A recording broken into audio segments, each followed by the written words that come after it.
Emily Elizabeth, and I'm the host of the What Fulfills You podcast, a show for and about individuals always seeking to be their best selves. On this show, we talk all about building the mindset, finding the right careers, creating meaningful relationships, and so much more. Welcome to the What Fulfills You podcast. Hello, friends. Welcome back to another episode of What Fulfills You. My name is Emily Elizabeth. I'm your host. And for today's episode, I'm diving into personally one of my favorite topics, and it's actually around financial wellness. And this is geared towards you girls, gals listening who are figuring it out and would love just a little nudge towards, I think, a general financial wellness perspective and approach.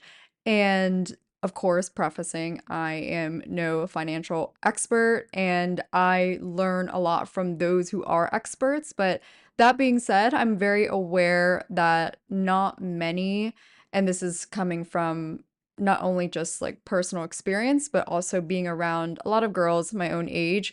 I know the general topics that people are talking about. I know that the masses don't know a lot of these things that maybe I know a little bit more of. And so, as someone that loves to help other women feel more empowered in their life and their decisions, I find that this topic is one of those that I love to continue to talk about. And I think this kind of goes under the umbrella of getting your shit together, if you will. And I know that a good amount of you listen to this podcast for that reason. And so I'm going to break it down into three categories today, talking about credit card hacks, money mindset, and saving and investing. I think those are the three general areas that I feel like I became a lot more savvy in my finances once I nailed that down. And this happened for me personally probably about 3 years ago. And if you've been listening for a while, you heard me mention I read this book called I Would Teach You to Be Rich by Ramit Sethi. So this actually might go back to 4 years ago. This I want to say this was around the first year out of college that I started to become more aware of all of these things. And then it was my first full year in New York that I became more keen on saving and investing and making sure that I'm even more savvy than I was with my finances in that regard.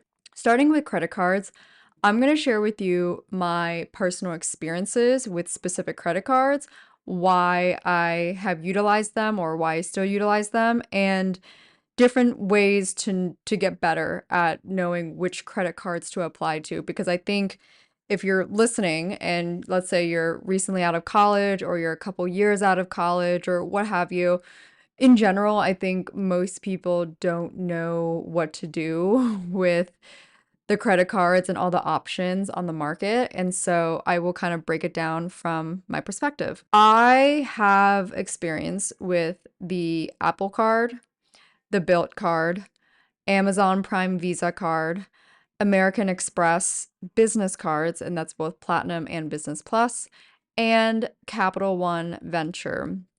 I also actually realized I think I had Capital One Quicksilver back in the day and I closed that out a while ago, but those are just like the general ones I've used most commonly.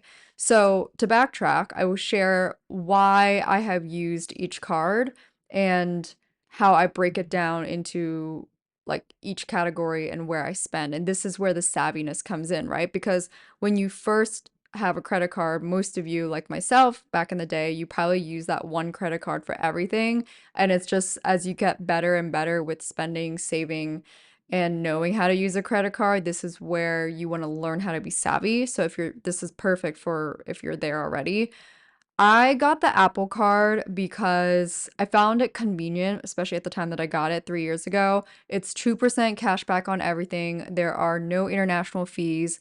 And so that means if you are traveling internationally, you can use that card and there will be no international fees, which there are usually fees on smaller type of cards. Like for example, my very first credit card, I think actually had international fees and I then got a Amazon Prime Visa card right before I went on my international trip. I think it was like somewhere I went to Europe basically right after college, and before that I got the Amazon Prime Visa card for two reasons. Number one, because I needed and wanted an international or like no fee international card. And number two, at the time I was starting to become a big spender on Amazon and Whole Foods. And I had a friend who mentioned to me, I might like this Amazon Prime Visa card. So I looked into it. I realized that I would get 5% cash back on Whole Foods and Amazon purchases, and then like 2% back on everything, and then 3% on gas, like stuff like that. And that was also at a time I was driving. So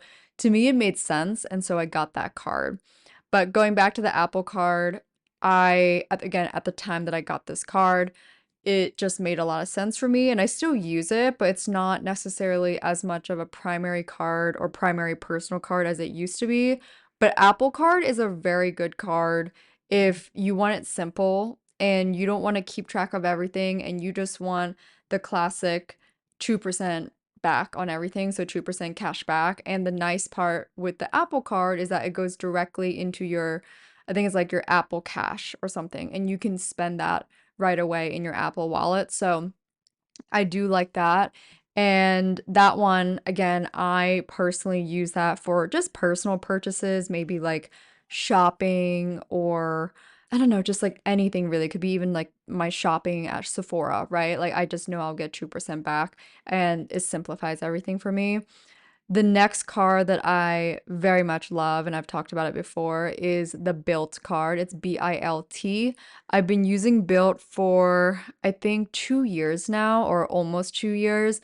And the nice part about this card, as they've focused this on their advertising, is that you get 1 point per dollar on everything, including rent. And there are certain categories that you get more. So, it's very intricate. Like for example, like you get 5x the points if you use Lyft, for example, for your ride share. So of course you have to connect your Bilt card to your Lyft app, but you get 5x points. And those points can be used on anything. It can be used towards your rent, it can be used towards travel, of course, it can be used towards dining. It can be really used towards anything, but I personally like to just save the points and use it for travel when I need it.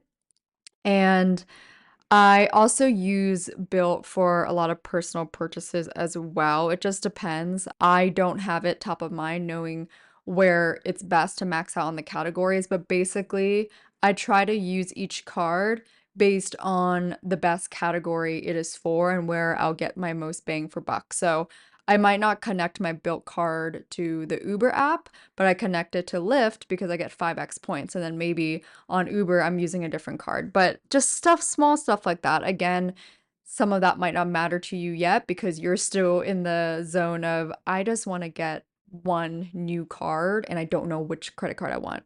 In that case, I would definitely recommend Built just because of the earning points on rent aspect. And I just think it's kind of a no-brainer. It's very nice to be able to rack up thousands of points per month just because it's on a something I'm already spending on. So look into it. And that being said, too, if you do get the Built card or you're highly interested, I do have a Built link. It's in the show notes. It's in every episode's show notes. And if you use that link, I believe you get 2,000 points off the bat or 2,500 points. So just putting it out there because I had a listener who DM'd me and said that she got the Built card, and then I asked her if she used the link, because she would get the bonus points from like my referral link, and she completely forgot. So yeah, that's just, who doesn't love free points, right? So the next card is American Express. And full transparency, I don't have any American Express personal credit cards, but I have it on the business side. So it's very similar to personal credit cards, but basically if you are a heavy traveler and whether this is for business or a personal card, I don't know if I would recommend, especially for those who listening. I can't imagine someone that has, unless you travel a lot, then that's different. But I think, the annual fee for a platinum card is kind of hefty. So it only would make sense if you are a heavy traveler to have the platinum card because all the perks are worth it. All the lounge access you have. I think it's even recently you are automatically like a Hilton Gold member, a Marriott Bonvoy Gold member, all of these different perks. I've loved it so much. And I have, again, like an American Business Platinum card. And their customer service is just so amazing, like truly very incredible. So I personally just love American Express for so many reasons. If you are a freelancer or you are a business owner in any capacity, and obviously like it's like a legal formation, you can apply for business credit cards. And that being said, if it's your first time applying for a business credit card, I would recommend the American Express Business Plus. You get 2x points on everything and it's just very nice. So for me, I actually combine the two when it comes to like my business spending. I use certain things on my platinum card and then the rest on like my business plus because I actually get more points quicker through spending on my business plus card rather than my platinum card. So, again, just small things that really add up. It's just kind of reading between the lines, knowing which categories are best for which card, and just keeping that in mind when you're spending. And then that's, again, when you see my content or if you follow me personally, that is a big part of how I travel frequently or how I travel and I'm not breaking the bank. And I think it's not really necessarily a matter of how much you're making, but 100% there's a lot of it that comes down to how savvy you are with these things. And that is actually a big inspiration as to why I'm sharing this. And it's actually, I think a month or two ago, I talked about this with a team member and I told her about money dials and spending and saving and all that stuff. And we talked about how I should create an episode on that. So that's kind of why this episode theme is coming about, is because I think there can be a misperception a lot, especially online, not just myself, but even with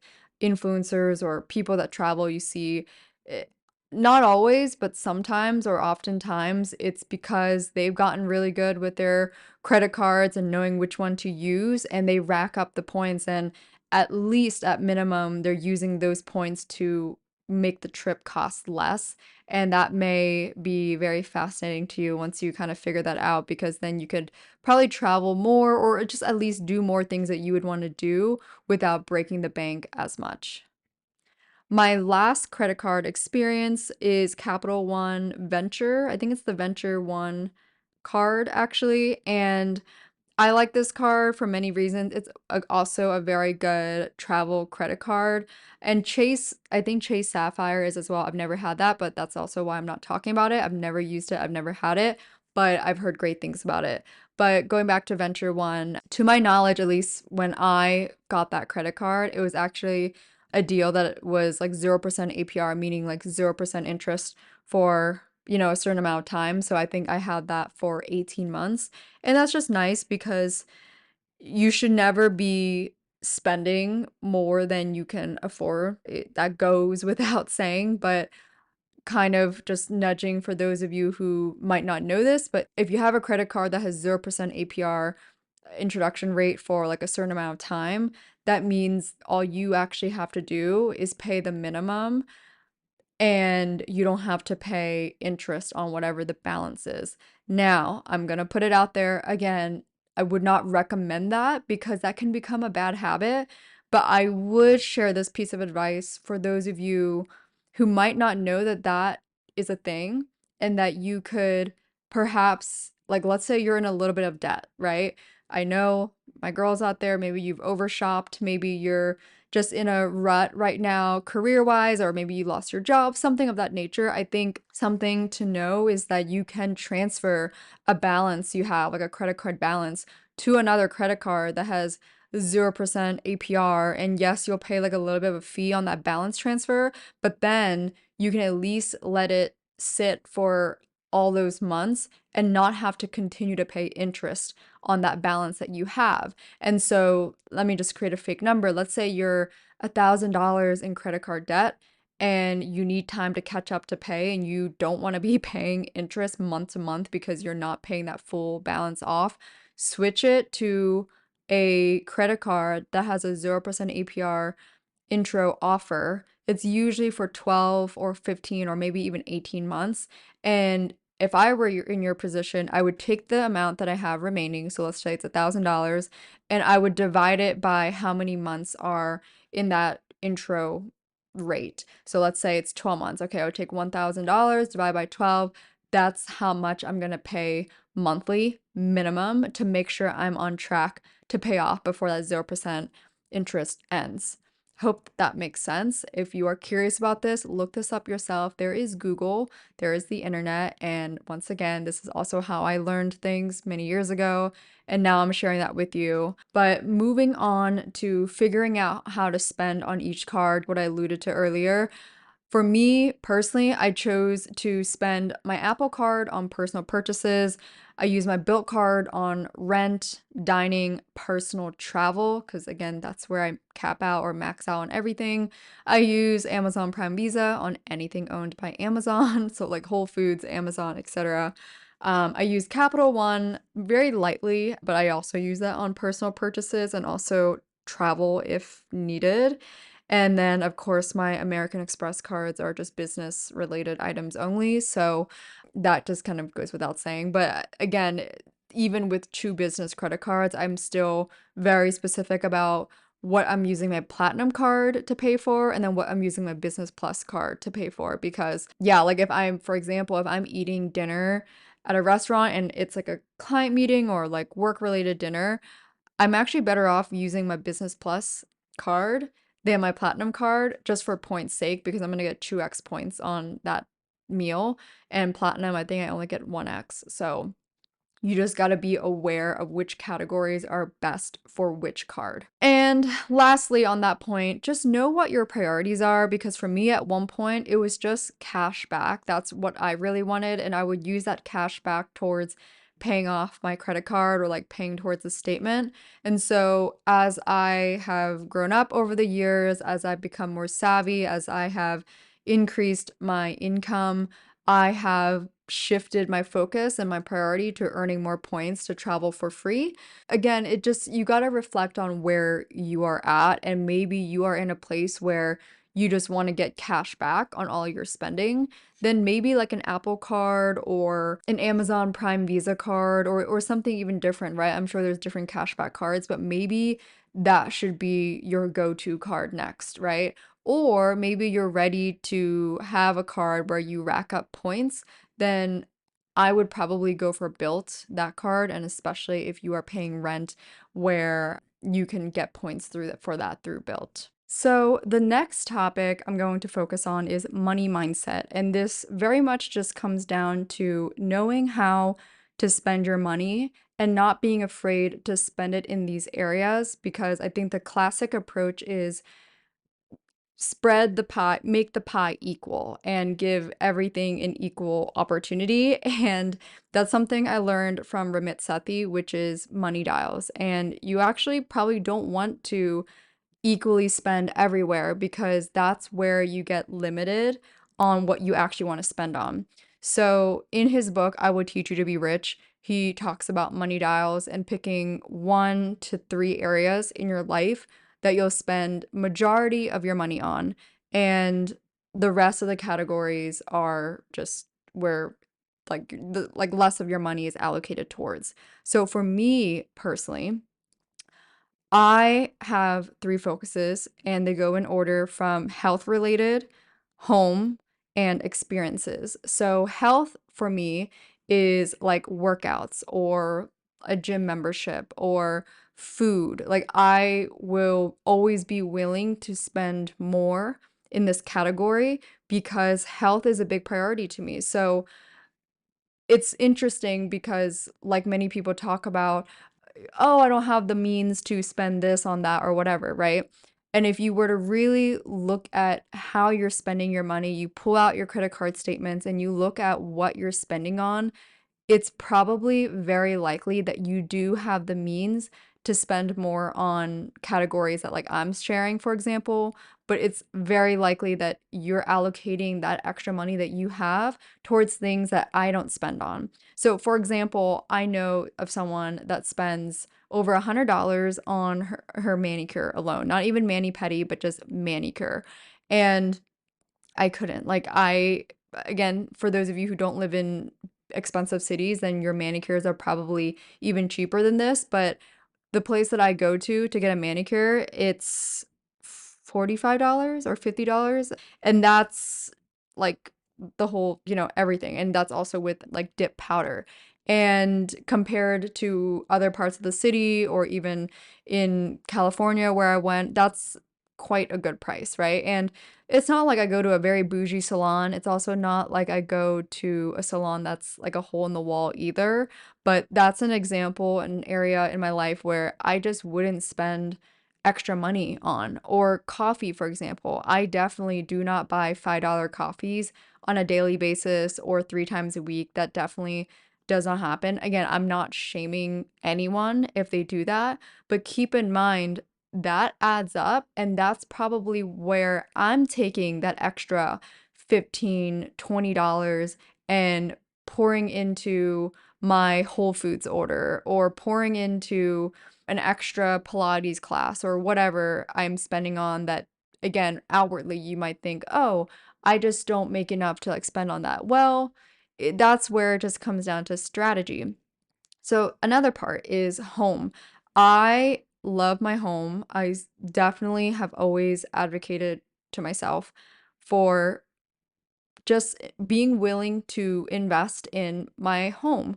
And that includes being willing to spend a little bit more on rent because of how much that impacts me. Now, contextually, part of it is because I work from home quite often. So I'm not leaving my house all the time, like compared to maybe someone that goes to the office 5 times a week, right? Then they're spending less time at home. I also use my home to shoot content, and that is part of my way of living as a content creator. So that part matters as well. And yeah, I think that's another one where a lot of people, and that one I understand because rent and like your furniture, stuff like that, it's bigger purchases.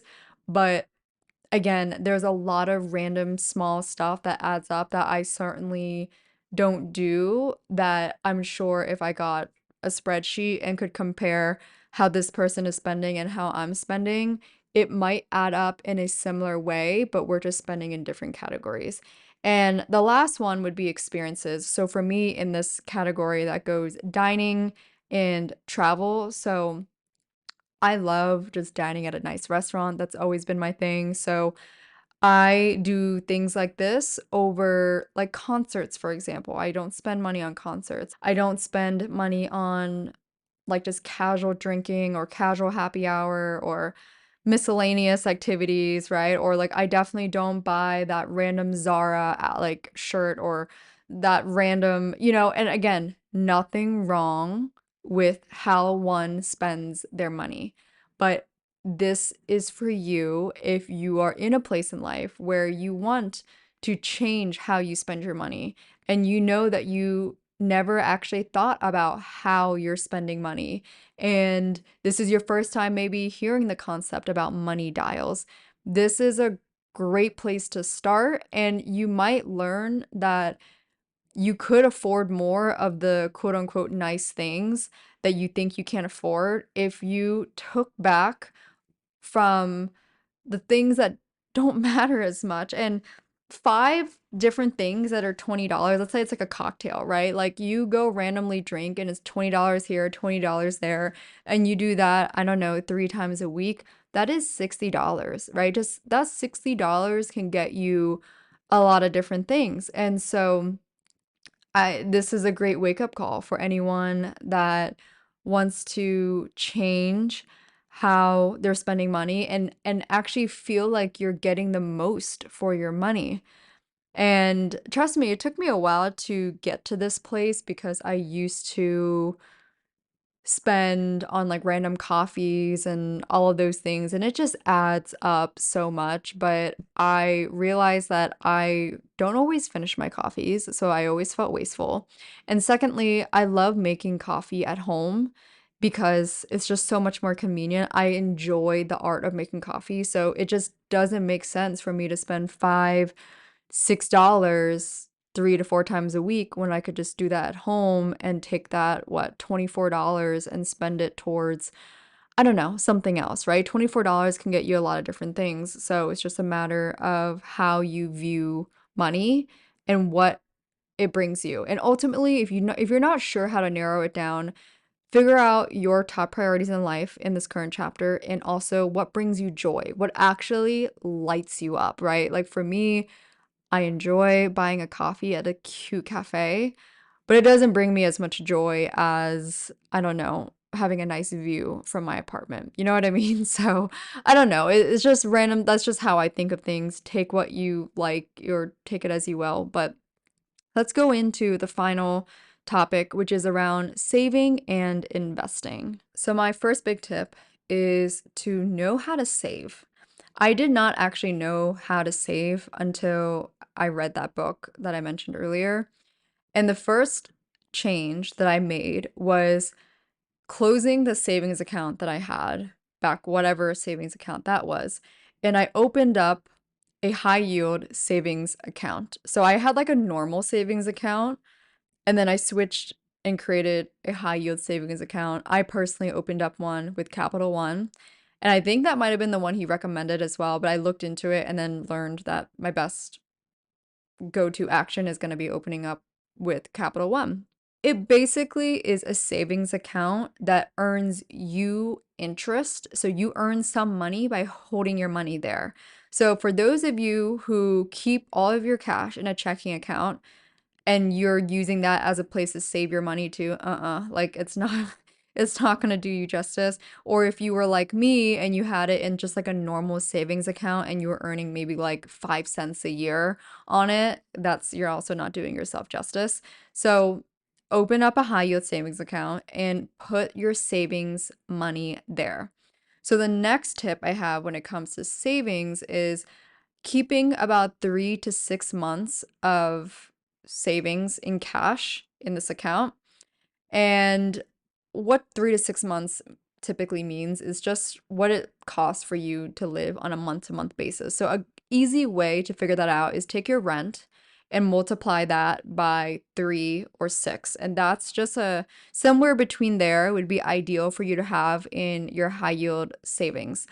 And a great way to just kind of start to build up saving this is save little by little. So put away 10 to 15% of your paycheck or your income into this account over time and build that up till you get to the amount that you need. So let's say again your rent is, let's just say $2,000.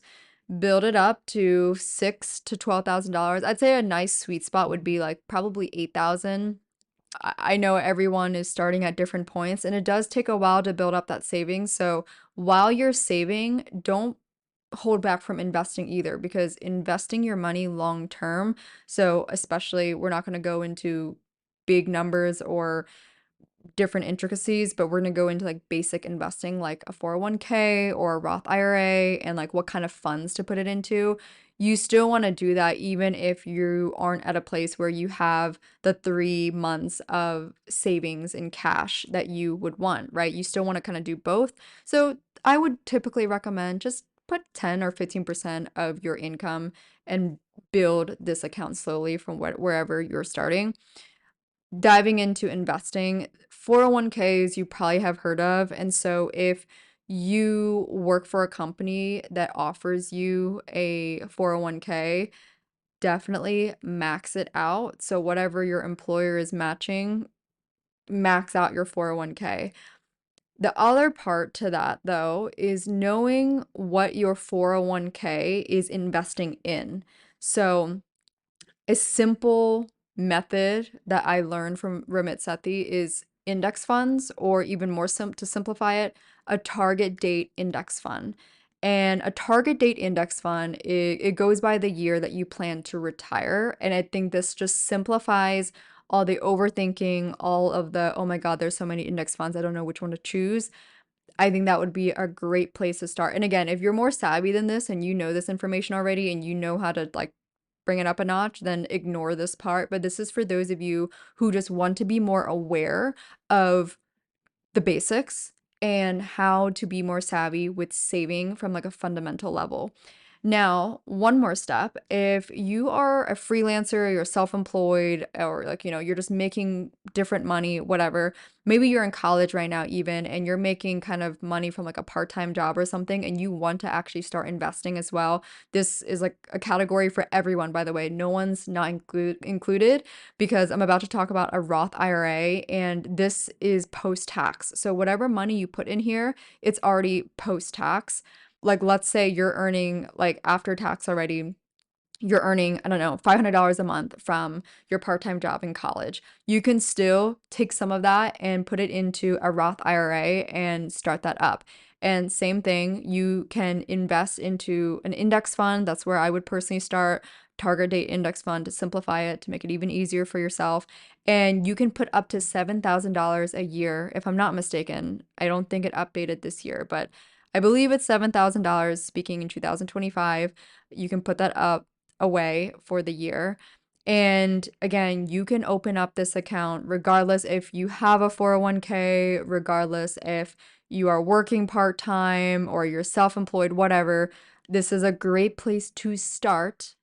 Okay, putting it out there just as a great place to start if you want to learn how to take control of your own finances and learn how to just put money away for your future. All right, that was all I have for today's episode. I hope this was informative and got your wheels turning because I know I always get intrigued and very curious when I'm listening to topics like this. I love to just get better overall. Of course, it's health. Of course, it's in my relationships, with my friendships, in my career, all of it, but I think the more you know, the more you know. And then the more you know, the more you can be in the driver's seat of your life and, of course, in this case, your finances. And I think it's the most empowering position to be in. And I hope this episode was encouraging of that for you.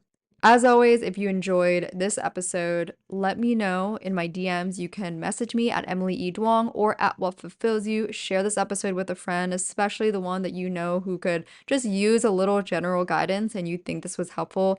Please share this with them.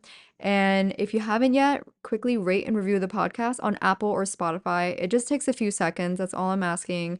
That'd be very nice of you if you did. Again, thank you so much. I'm so appreciative of you listening and tuning in each week. And I will chat with you guys in the next one.